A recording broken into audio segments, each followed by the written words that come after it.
IUPAC nomenclature for structures. So different functional groups ఉంచితే only one functional group ఇచ్చినప్పుడు ketone అయితే ketone, aldehyde అయితే all అలా రాస్తున్నాం. కానీ ఇక్కడ డిఫరెంట్ ఉన్నాయి.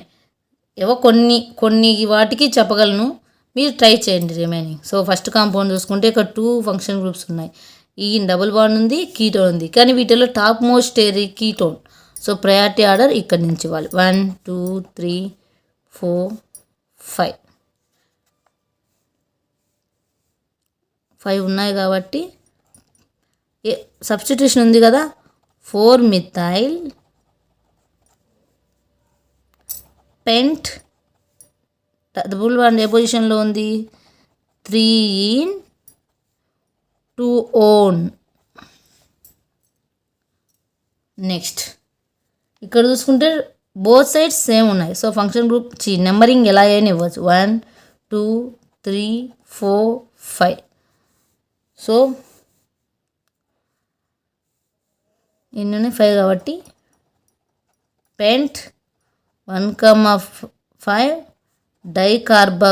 డైఓయిక్ యాసిడ్.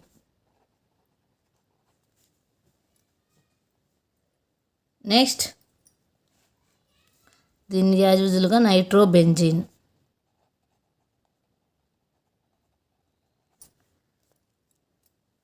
నెక్స్ట్ ఇక్కడ చూస్తే 1 2 3 4 5 6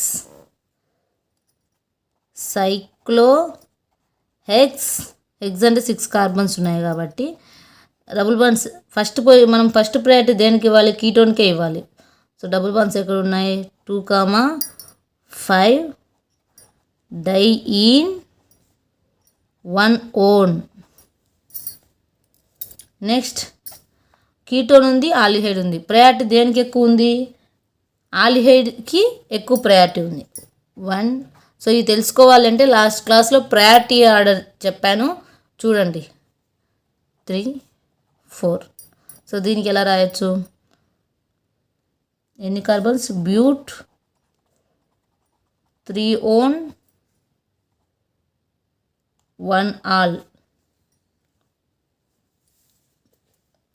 సో ఈ రకంగా మనం నామింగ్లేచర్ ఇవ్వచ్చు, ఏ ఫంక్షనల్ గ్రూప్ అయినా.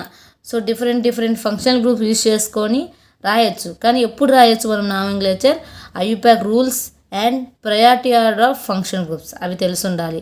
అవి తెలుసున్నప్పుడు మనం ఏది ఫస్ట్ రాయాలి, ఏది నెంబరింగ్ ఎట్టి ఇవ్వాలి అనేది ఒక ఐడియా వస్తుంది. అండ్ సబ్స్టిట్యూషన్స్ కూడా ఫస్ట్ రాయాలి. ఫస్ట్ రాసినాకే నెక్స్ట్ పేరెంట్ చైన్ అనేది ఎంటర్ చేయాలి. సో ఈ రకంగా మనం డిఫరెంట్ ఫంక్షన్ గ్రూప్స్ ఉన్న ఒక స్ట్రక్చర్కి నామింగ్లేచర్ ఎలా ఇవ్వాలి అనేది తెలుసుకున్నాం.